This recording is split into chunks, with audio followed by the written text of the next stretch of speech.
Man, Jamaicans, please help me welcome the leader of the opposition and our next Prime Minister of Jamaica, the Honorable Mark Jefferson Goldie.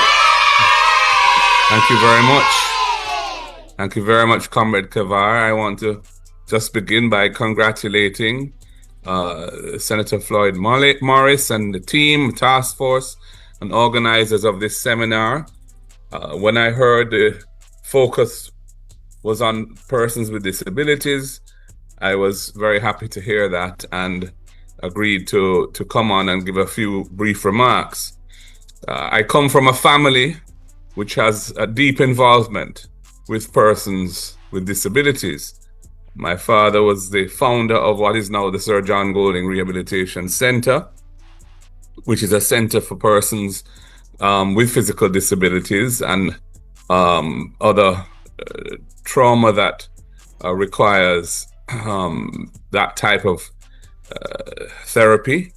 And my mother worked at that center for most of her, for all of her life, really, after she had children until she retired. So I grew up spending a lot of time at the rehab center and was very, became the chairman of it when my father died in 1996, and I still am. So I have a strong connection with that. And of course, I can think of two institutions very near to the center which focused on inclusion in education and in housing for persons with disabilities. In relation to education, the Hope Valley Experimental School was a primary school established to have an integrated education environment for able-bodied and children with disabilities. It was designed to be fully accessible to persons with disabilities, and it has been a very successful school and it's still going. And indeed, two of our parliamentary colleagues, Julian Robinson and Mikhail Phillips, are alumni of that school. And then there's the Cheshire Village, which is a housing development which provides housing for persons with disabilities. Again, integrated. The homes have both able-bodied and persons with physical disabilities there. I think it's the only community of its kind in Jamaica, which was established principally to provide housing for persons with disabilities. The next PNP government sees land and housing as a vital part of our program. We've come up with a number of policy initiatives that we think can transform Jamaica in relation to land and housing. In relation to land, we had a program in the 90s, Operation Pride, which, while it had some difficulties, it did deliver over 50,000 titles. And there are a number of unfinished Pride schemes across the island, which we are committed to finishing the infrastructure and the land titling for. And there are other informal settlements all over Jamaica where persons have lived for long periods of time and do not have security of tenure and do not have the full range of amenities that they ought to have. And we are committed through the Portia program, which is was featured in that excerpt from the speech I gave at the PNP annual conference for 2024.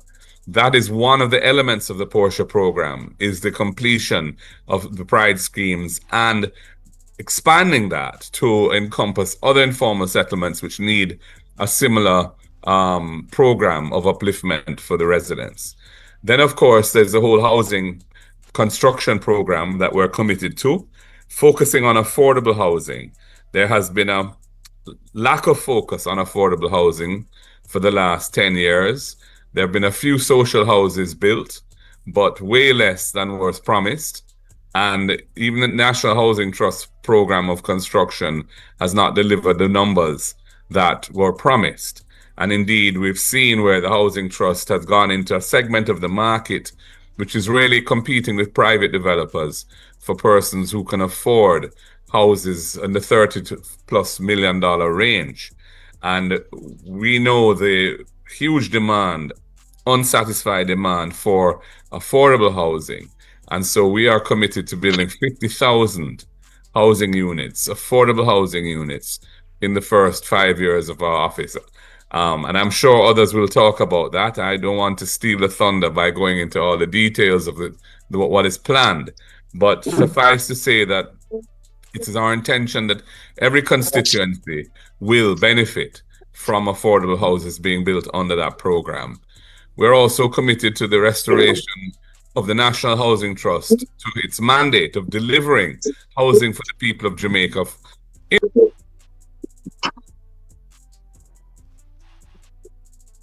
Hey Sorry, Nora, current what's up, leader, you're Nora? muted. Thank you. We're very mindful of the fact that over the last 10 years, the Housing Trust has had $11.4 billion per year extracted from it in cash to fund the budget, and has been one of the reasons why the government has been able to boast that they haven't imposed any new taxes. That isn't in fact true anyway, because they imposed over 30 billion of new taxes between 2016 and 2018 to fund their $1.5 million tax giveaway.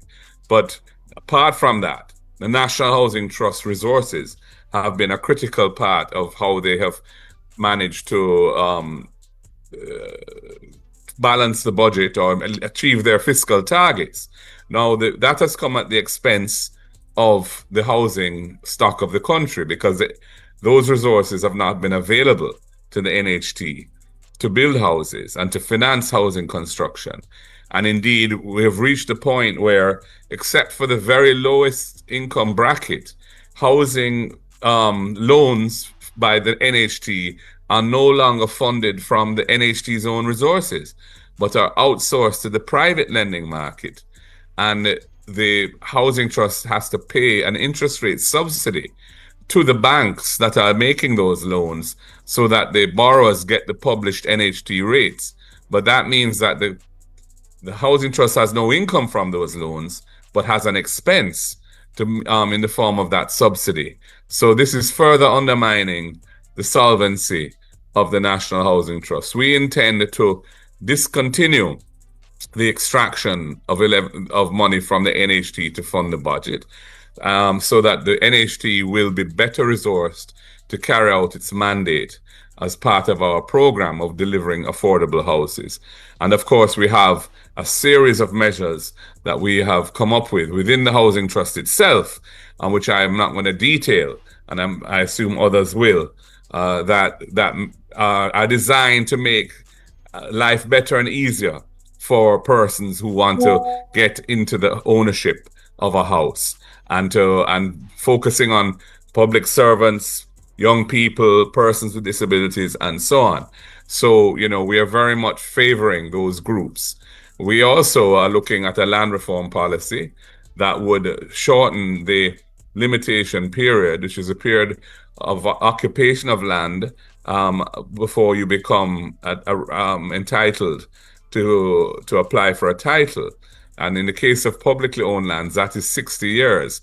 That figure was fixed right at the time of the emancipation of slavery, and was really deliberate to protect the British Crown's ownership from claims from emancipated enslaved persons who went out and occupied land because they had to in order to survive. And it's time to remedy that injustice and have a much more reasonable period, so that if somebody has been living on land, public land, and the figure we have in mind is 25 years, they would be entitled to seek title for it after that protracted tenure. And we intend to make those lands available for purchase on I would call them easily affordable terms to persons who would like to become owners of lands that they have long been in occupation of, and often have invested their life savings in building houses on, and so on. So we have a wide range of what I'd call policies which are really premised on the need for greater inclusion, for greater social justice, for greater equity in the society.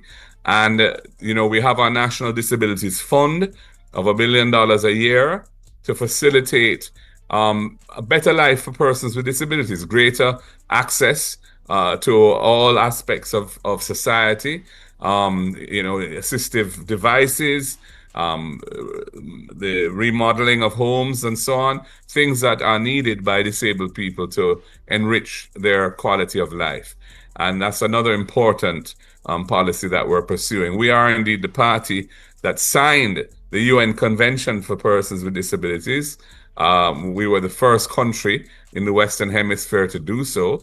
And we enacted the Disabilities Act when we were last in government, which the present government took 7 years to bring into effect, having passed through Parliament while we were in government.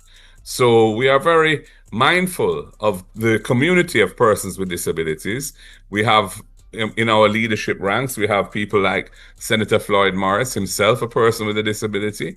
And of course, we have Maureen Weber, who is very involved in our campaign, and she is somebody who is a warrior for the cause of persons with disabilities. So they keep us focused on ensuring that all policies that we roll out are tuned and sensitive to the needs of persons with disabilities. So I just want to say that this seminar is timely, and it is one I hope that will be rich in debate and discussion and will help us to further expand and deepen our policy framework in support of this vital community of persons with disabilities, a vulnerable and underserved group, but a group that has tremendous potential to make our society a better place, to make our society more caring, but also to make our society more diverse and more and a more rich society in the sense of the love that is the hallmark of civilized human existence. So I thank you again for inviting me and for having afforded me this opportunity to share these few words with you. And I look forward to when we are successful in the next general election, that we will be able to start to roll out the policies that I have summarized here, and which no doubt you'll hear more about in the course of this seminar. So thank you very much, and God bless you all, and have a wonderful evening.